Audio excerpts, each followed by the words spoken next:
কুদরত তদারি বর কামাল কাদেরে কুদরত তদারি বর কামাল আনতা রব্বি আনতা হাসবি যুল জালাল তুহি কাদের জলিলুল্লাহ জাহাদার বহরহালে তুহি মেরে নগহদার। এ মুসলমান আল্লাহর গোলাম, আল্লাহর নবী সাল্লাল্লাহু আলাইহি ওয়াসাল্লাম যখন বললেন হাতের মুষ্টির ভিতরে কি আছো, তুমি তোমার জবান দিয়া তোমার পরিচয় দিয়া দাও। হাতের কঙ্কর যখন বিশ্ব নবী সাল্লাল্লাহু আলাইহি ওয়াসাল্লামকে সালাম জানায়, হাতের কঙ্কর যখন নিজের পরিচয় দিয়া দেয়, আল্লাহর উপর কালেমা পড়ে, নবীর উপর যখন কালেমা পড়ে, আবু জেহেল হাতের মুষ্টির কঙ্করগুলো ফেলাইয়া দিয়া বলে, এমন বড় জাদুঘর আমি দুনিয়াতে দেখি নাই। বলেন না নাউজুবিল্লাহ। এই মুহাম্মদের এই জাদু মনে করতাম দুনিয়ার মানুষের উপর প্রভাব ফেলে। মুহাম্মদের এই জাদু আসমানের মধ্যে চলে, মুহাম্মদের হাতের ইশারায় আসমানের চন্দ্রটা দ্বিখণ্ডিত হয়ে যায়। আবু জেহেল ডাক দিয়া বলে, মনে করছিলাম এই মৃত কঙ্করের উপরে মনে হয় মুহাম্মদের জাদু কোনো প্রভাব ফেলবে না, কিন্তু না না, এই হাতের কঙ্করগুলোর উপরও মুহাম্মদের জাদু ক্রিয়া কাজ করে। বলেন না নাউজুবিল্লাহ। আবু জেহেল হাতের কঙ্করগুলো ফেলে দিয়া দৌড়ায় আর বলে, মুহাম্মদ জাদুঘর, মুহাম্মদ জাদুঘর। এ করতাতুল বাইতুল নূরের জামে মসজিদের মুসল্লিয়ানে কেরাম, আমি আপনাদেরকে বলতে চাই, আবু জেহেল আল্লাহর নবীর পক্ষ থেকে মুজিজা দেখছে কি দেখে নাই? বলেন। আবু জেহেল মুজিজা দেখছে, কিন্তু আল্লাহ হেদায়েত দেয় নাই। আবু জেহেল কালেমা পড়তে পারে নাই। নবী সাল্লাল্লাহু আলাইহি ওয়াসাল্লাম আবু জেহেলকে বারবার চেষ্টা করেছিলেন যেন মুসলমান হয়ে যায়, কিন্তু না না, আবু জেহেলের তকদিরের মধ্যে কালেমা নাই। মায়ার নবী বলেন, আমি এমন একজন নবী, এই দুনিয়াতে আগমনের পূর্বে আমার বাবা দুনিয়া থেকে বিদায় নিয়েছে। 6 বছর বয়সে আমি আমার মাকেও হারাইলাম। আমার দাদা আবু মুত্তালিব আমার ভরণ পোষণের দায়িত্বভার গ্রহণ করলেন। সাউন্ডটা সুন্দর করেন ভাই, সুন্দর করেন। আমার দাদা আমার ভরণ পোষণের দায়িত্বভার গ্রহণ করলেন, কিন্তু যখন আমার 8 বছর উপনীত হয়, আমার দাদা মৃত্যু শয্যায় শায়িত সন্তানদেরকে ডাক দিয়া বলেন, আবু তালেব আয় আয়, আমার কাছে আয়। আব্দুল্লাহর এই সন্তান মুহাম্মদ, দেখ চেহারাটা কত সুন্দর, আসমানের চাঁদের চাইতেও যার চেহারা সুন্দর, যার আখলাক চরিত্র ফুলের চাইতেও সুন্দর, নিষ্পাপ শিশু একটা বাচ্চা, জিন্দেগিতে কোনোদিন মিথ্যা বলে নাই, আচার ব্যবহারের মাধ্যমে কাউকে কষ্ট দেয় নাই। আমার মনটা চেয়েছিল আমি যেন মুহাম্মদকে লালন পালন করে বড় বানাই, কিন্তু না না, মালিকের ডাক চলে আসছে, আমার মনে হয় বিদায় নেওয়া লাগবে। এরে আবু তালেব, আমার হাতের মধ্যে হাত রাখিয়া কথা দেও, আমি যদি মারা যাই তুমি তোমার এই ভাতিজার দায়িত্বভার গ্রহণ করবা। বলেন না সুবহানাল্লাহ। মায়ার নবী আমার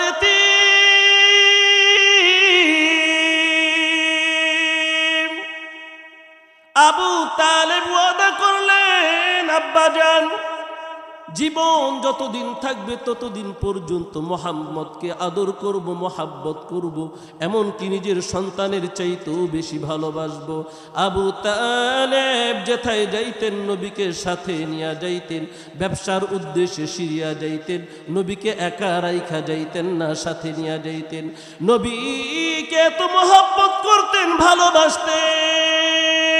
আবু তালেবের ভালোবাসার বিনিময় নবী বলেন এই দুনিয়াতে সবার ভালোবাসার প্রতিদান আমি দিতে পারবো, কিন্তু আমার চাচা আবু তালেব, আমার মাও নাই বাবাও নাই, আমি এতিম, আমি এতিম মুহাম্মদের দায়িত্বভার গ্রহণ করেছে, কুলে পিঠে করে আমাকে মানুষ করেছে, আমি আমার চাচার প্রতিদান কোনোদিন দিতে পারবো না।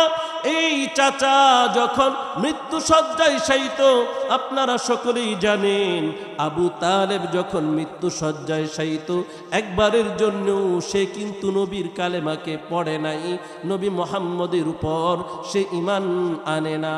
জন্ম নিলাম মাটিতে মরণ,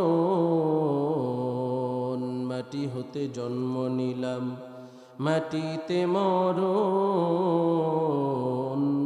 সেই মাটিতে শুইতে হবে রাখিও শরণ, মৌত কাসিন কুল্লু নাসিন শারেবু কবরু বাইতিন কুল্লু নাসিন দাখিলু। আলহামদুলিল্লাহ সুম্মা আলহামদুলিল্লাহ। করতেতুল বাইতুন নূর জামে মসজিদের উন্নয়ন কল্পে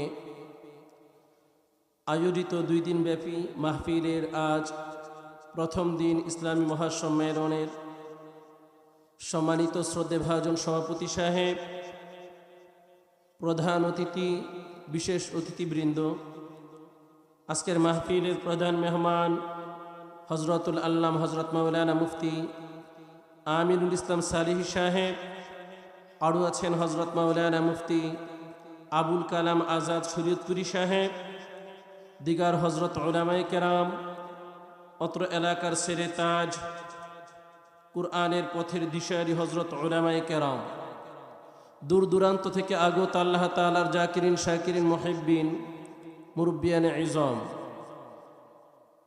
মঞ্চের সামনে উপবিষ্ট আমার যুবক ভাইয়েরা, বৃদ্ধ বাবাজিরা, পর্দার অন্তরালের পর্দানিশীন মা ও বোনেরা, সেই মালিকের দরবারে সকলেই শুকরিয়া জ্ঞাপন করি যে মালিক আমাদের সকলকে দয়া করে মায়া করে মহাব্বত করে আজকের এই মাহফিলে কুরআন ও হাদিসের বয়ান শোনার জন্য, জাহান্নাম থেকে বাঁচার লক্ষ্যে জান্নাতে যাওয়ার উদ্দেশ্যে কিছু দিনই কথা শোনার জন্য যে আল্লাহ তাআলা আমাদেরকে তৌফিক দান করলেন, সে আল্লাহ তাআলার দরবারে সকলেই বিনয় অবনীত চিত্তে ঈমানের আওয়াজকে উঁচু করে আল্লাহ পাক রব্বুল আলামিনের দেওয়া জবানকে নারায় আল্লাহ তাআলার শুকরিয়া আদায় করি বলি আলহামদুলিল্লাহ।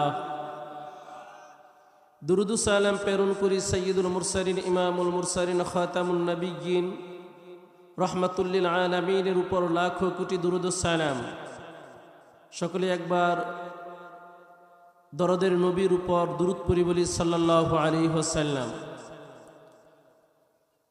আজকের এই 2 দিন ব্যাপী মাহফিলের প্রথম দিনের প্রথম অধিবেশনের প্রারম্ভে যেই 2 জন মানুষ আপনাদের সামনে, একজন কোরআন তেলাওয়াত করলেন আর একজন ইসলামী সঙ্গীত প্রেরণ করলেন, আলহামদুলিল্লাহ অনেক সুরলিত কণ্ঠে কোরআন তেলাওয়াত হয়েছে, কথা বলেন ঠিক কিনা?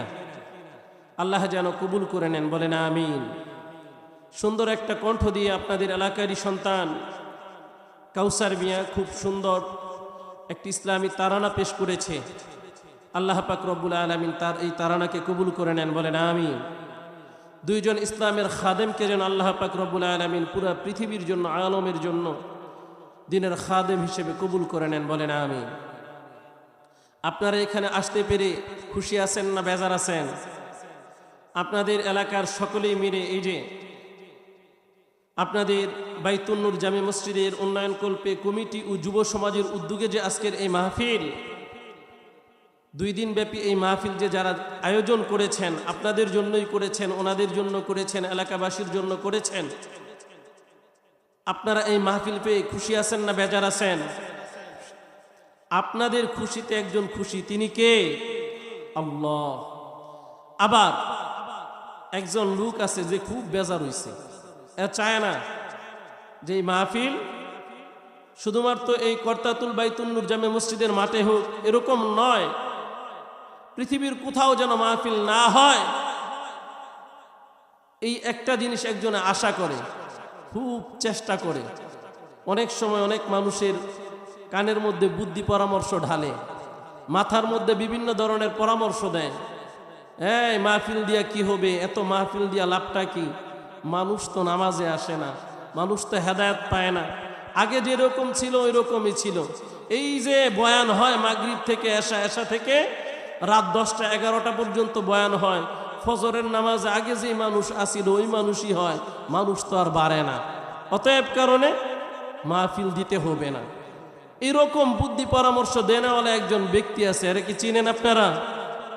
নাম কি? ইবলিস, শয়তান, জাহান্নাম জান্নাত থেকে বিতাড়িত শয়তান। সে আমাকে আপনাকে অথবা সমাজ প্রতিনিধি যারা আছে তাদের কানের মধ্যে এই কথাগুলো ঢেলে দেয়। বিগত দিনে যারা এই দেশ রাষ্ট্র পরিচালনা করেছে তাদের কানের মধ্যেও এই কথাগুলো ঢেলে দিয়েছে। কথা বলেন ঠিক কি না?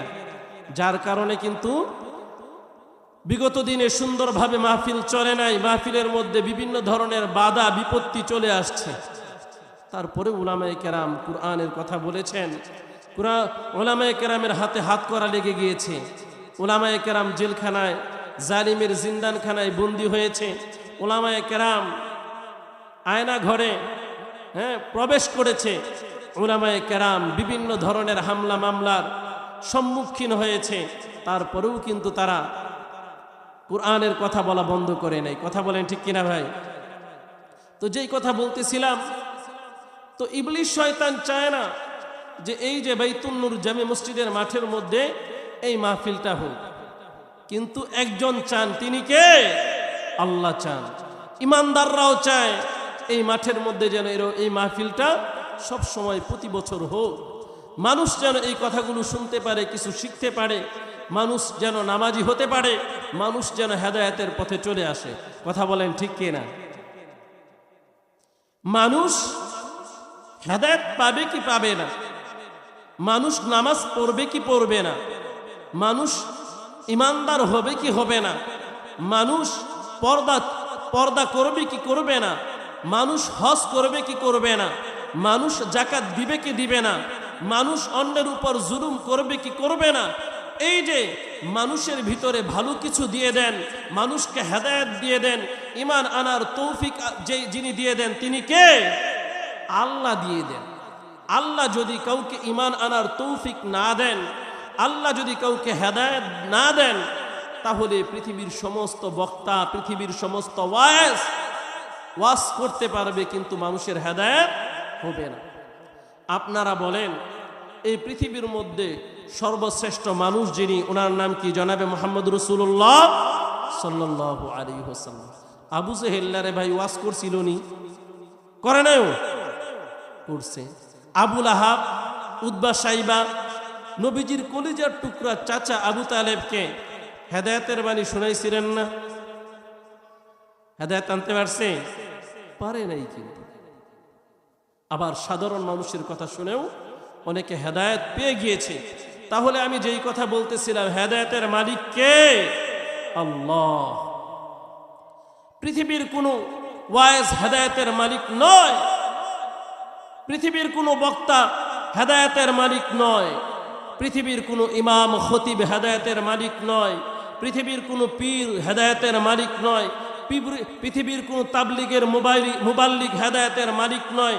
এমনকি পৃথিবীতে আল্লাহ তাআলা যে নবী রাসূল পাঠাইছেন ওই নবী রাসূল হেদায়েতের মালিক নয়। হেদায়েতের মালিক তিনি কে?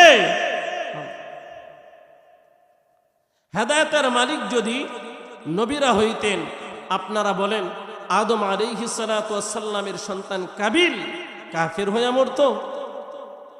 হেদায়েতের মালিক যদি নবীরা হইতো, নূহ আলাইহিস সালাতু ওয়াস সালামের সন্তান কেনান কাফের হয়ে মৃত্যুবরণ করত? হেদায়েতের মালিক যদি নবীরা হইতো, লূত আলাইহিস সালাতু ওয়াস সালামের বিবি কাফের হয়ে মরতো? হেদায়েতের মালিক যদি নবীরা হইতো, হযরত ইব্রাহিম আলাইহিস সালাতু ওয়াস সালামের পিতা আজর কাফের হয়ে মৃত্যুবরণ করত? তাহলে হেদায়েতের মালিক কে ভাই? আল্লাহ। আমি আপনাকে হেদায়েত দিতে পারবো না, কোনো উলামায়ে কেরাম আপনাকে হেদায়েত দিতে পারবেন না। হেদায়েত আল্লাহই আপনাকে দিবেন। তবে আপনাকে আল্লাহ তাআলার কাছে হেদায়েত কি করতে হবে? চাইতে হবে। হেদায়েত কি করতে হবে বলেন? চাইতে হবে, আপনাকে আমাকে চাইতে হবে। কিন্তু আজকে এই 1400 বছর পর একদল মানুষ তারা বলতে চায় হেদায়েতের মালিক আল্লাহ না, বলেন না নাউজুবিল্লাহ। হেদায়েতের মালিক নবীরা, হেদায়েতের মালিক আমি যদি হেদায়েতের মালিক না হইতাম তাইলে তো আল্লাহ আমার তাবলীগের মুবাল্লিগ বানাইতো না, বলেন না নাউজুবিল্লাহ। আমি যদি হেদায়েতের মালিক না হইতাম তাহলে আল্লাহ আমার এত বড় জিম্মাদারি দিত না। আবার বলে হেদায়েতের মালিক যদি নবী না হইতো তাহলে আল্লাহ তাআলা কেন নবী পাঠায় মানুষকে হেদায়েতের দিকে ডাকছেন? হেদায়েতের মালিক আল্লাহ না, বলেন না নাউজুবিল্লাহ।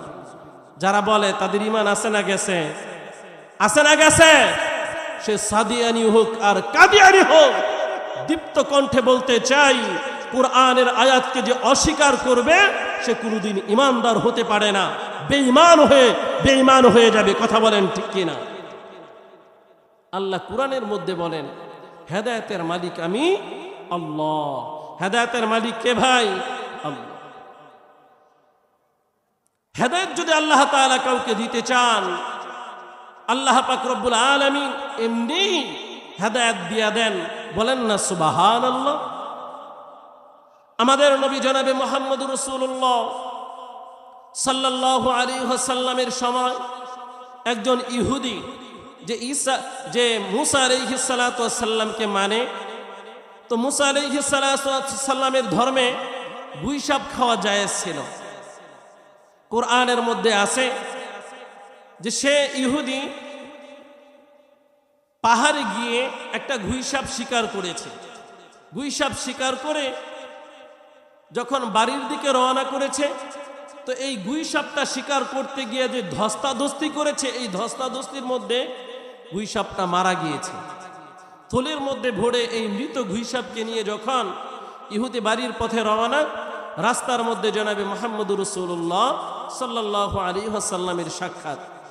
নবীকে সালাম জানাইলেন, বললেন, হে আব্দুল্লাহর সন্তান মুহাম্মদ, তুমি তো নিজেকে নবী বলে দাবি করো, মানুষ তোমাকে নবীও মানে।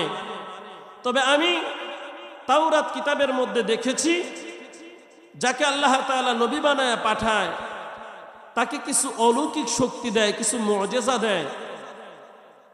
আজকে আমি তোমাকে পরীক্ষা করে দেখব, তুমি যদি কোনো মুআজিজা প্রকাশ করতে পারো তাহলে আমি চিন্তা করে দেখব তোমার খোদার উপর, তোমার উপর ঈমান আনা যায় কিনা, বলেন না সুবহানাল্লাহ।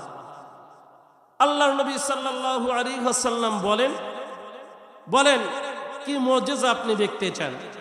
বলে তুমি বলবা আমার এই থলির ভিতরে কি আছে এইটা আমি জানি, আর আসমানের মালিক আল্লাহ জানে, পৃথিবীর আর কেউ জানে না, কেউ দেখে নাই। অতএব কারণে আমার এই থলির ভিতরে কি আছে তুমি যদি বলতে পারো তাহলে আমি চিন্তা করে দেখব তোমার উপর ঈমান আনা যায় কিনা। আল্লাহর নবী সাল্লাল্লাহু আলাইহি ওয়াসাল্লাম আল্লাহ পাক রব্বুল আলামিনের কাছে শরণাপন্ন হলেন, আল্লাহ তাআলার কাছে সাহায্য চাইলেন। আল্লাহ পাক রব্বুল আলামিন সাহায্যের দরজা খুলে দিলেন। আল্লাহ পাক রব্বুল আলামিন বললেন, হে নবী, আপনি এই থলির ভিতরের যেটা আছে ওকে জিজ্ঞেস করেন, সেই তার পরিচয় দিয়ে দিবে, বলেন না সুবহানাল্লাহ।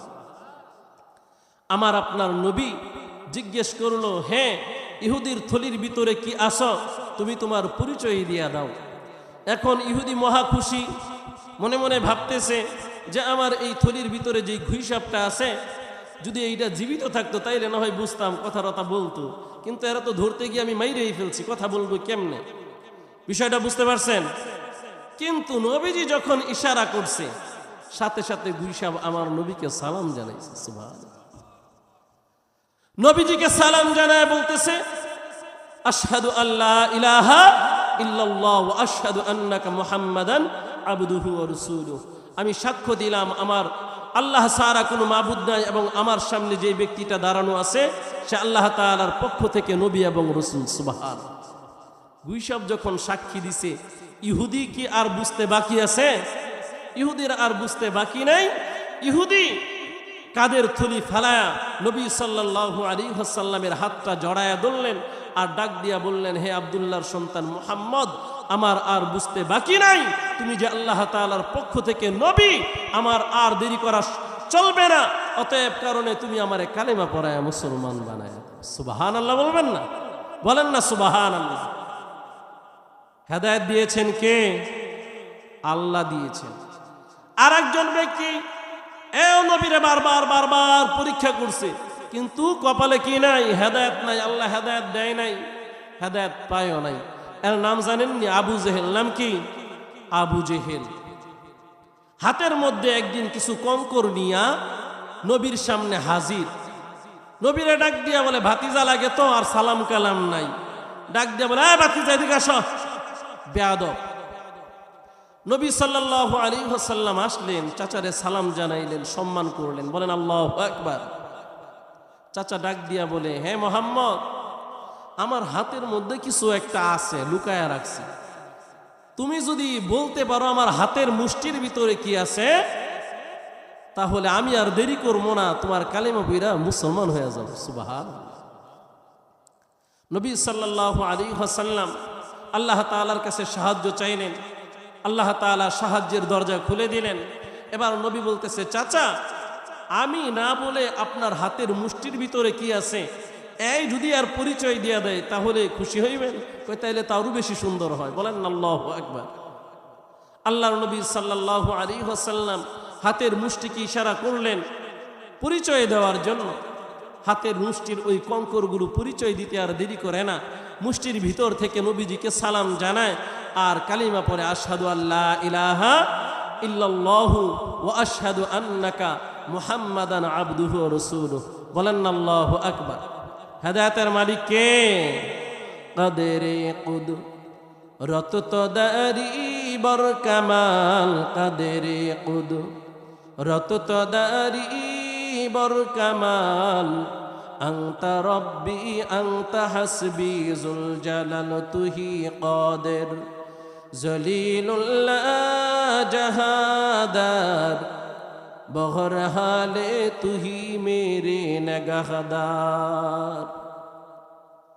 এই মুসলমান আল্লাহর গোলাম, আল্লাহর নবী সাল্লাল্লাহু আলাইহি ওয়াসাল্লাম যখন বললেন হাতের মুষ্টির ভিতরে কি আছো, তুমি তোমার জবান দিয়া তোমার পরিচয় দিয়া দাও।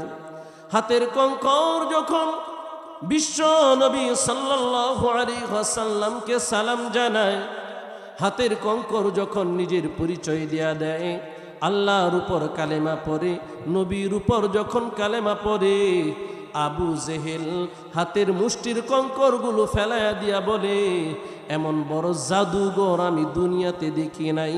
বলেন না নাউজুবিল্লাহ। এই মুহাম্মদের এই জাদু মনে করতাম দুনিয়ার মানুষের উপর প্রভাব ফেলে।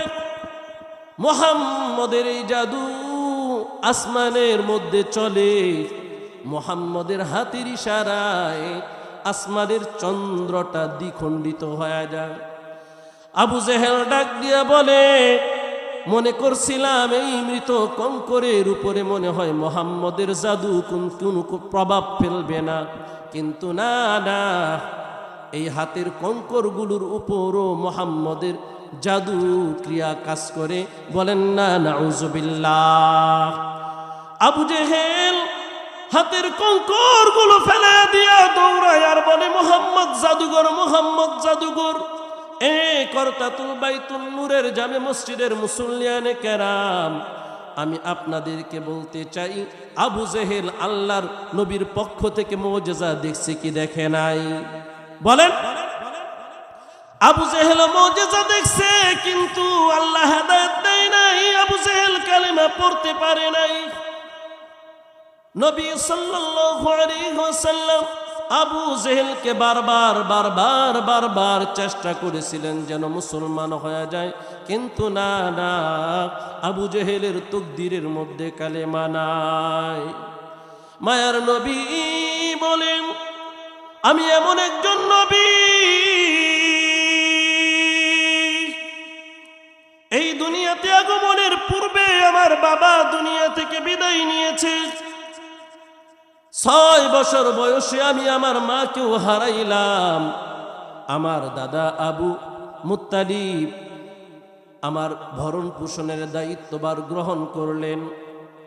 সাউন্ডটা সুন্দর করেন ভাই, সুন্দর সুন্দর করেন। আমার দাদা আমার ভরণ পোষণের দায়িত্বভার গ্রহণ করলেন, কিন্তু যখন আমার 8 বছর উপনীত হয়, আমার দাদা মৃত্যু শয্যায় শায়িত সন্তানদেরকে ডাক দিয়া বলেন, আবু তালেব আয় আয় আমার কাছে আয়। আব্দুল্লাহর এই সন্তান মুহাম্মদ, দেখ চেহারাটা কত সুন্দর, আসমানের চাঁদের চাইতেও যার চেহারা সুন্দর, যার আখলাক চরিত্র ফুলের চাইতেও সুন্দর, নিষ্পাপ শিশু একটা বাচ্চা, জিন্দেগিতে কোনোদিন মিথ্যা বলে নাই, আচার ব্যবহারের মাধ্যমে কাউকে কষ্ট দেয় নাই। আমার মনটা চেয়েছিল আমি যেন মুহাম্মদকে লালন পালন করে বড় বানাই, কিন্তু না না, মালিকের ডাক চলে আসছে, আমার মনে হয় বিদায় নেওয়া লাগবে। এরে আবু তালেব, আমার হাতের মধ্যে হাত রাখিয়া কথা দেও, আমি যদি মারা যাই তুমি তোমার এই ভাতিজার দায়িত্বভার গ্রহণ করবা। বলেন না সুবহানাল্লাহ। মায়ার নবী আমার এতিম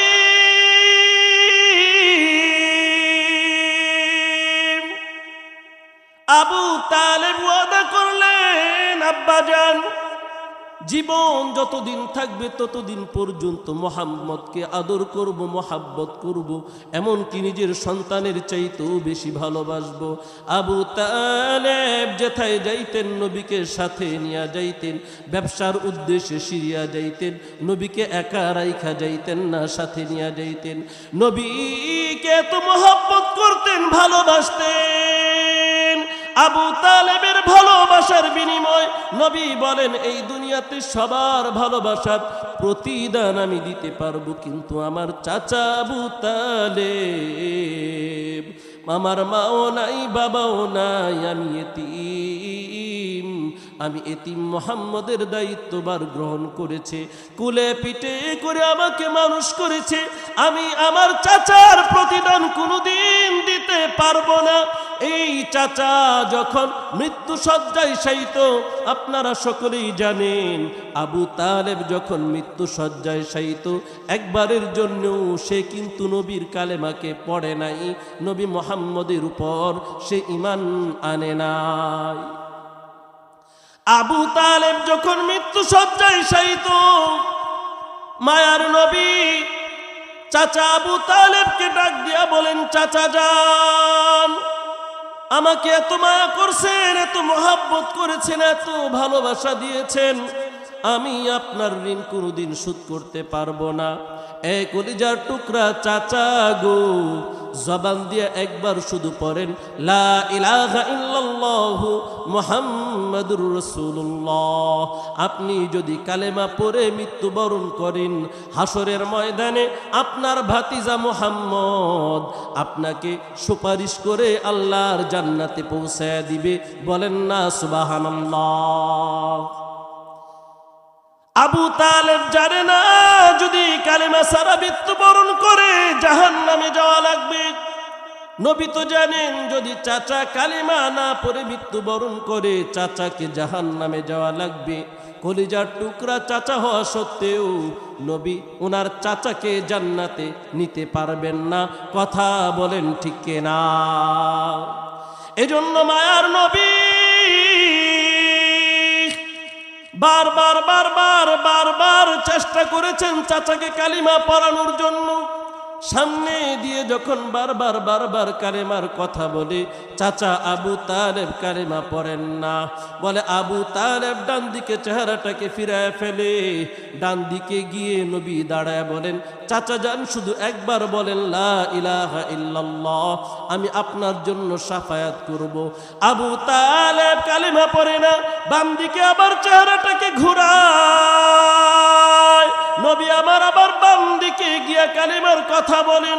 নবী ভাবলেন সামনে আবু জেহেল, আবু লাহাব, উতবা, সাইবা বসা। নবীর চাচা ডাক দিয়া বলে, আজকে যদি আমি কালেমা পড়ি, আমার এই দল প্রতিনিধিরা বলবে মৃত্যুর ভয়ে আবু তালেব কালেমা পড়ে মৃত্যুবরণ করেছে। অতএব কারণে আমি কালেমা পড়ব না। নবী আমার ডাক দিয়া বলেন, চাচা আর কাউকে শোনানোর প্রয়োজন নাই। আপনি শুধু আমার মুখটা লাগায় আমার কানের কাছে শুধু একবার বলেন লা ইলাহা ইল্লাল্লাহ। কথা দিলাম প্রাণের চাচা, আপনাকে শাফায়াত করে আল্লাহর জান্নাতে পৌঁছায়া দিব। বলেন না সুবহানাল্লাহ। কিন্তু পড়াইতে পারছে? পড়ে নাই কিন্তু।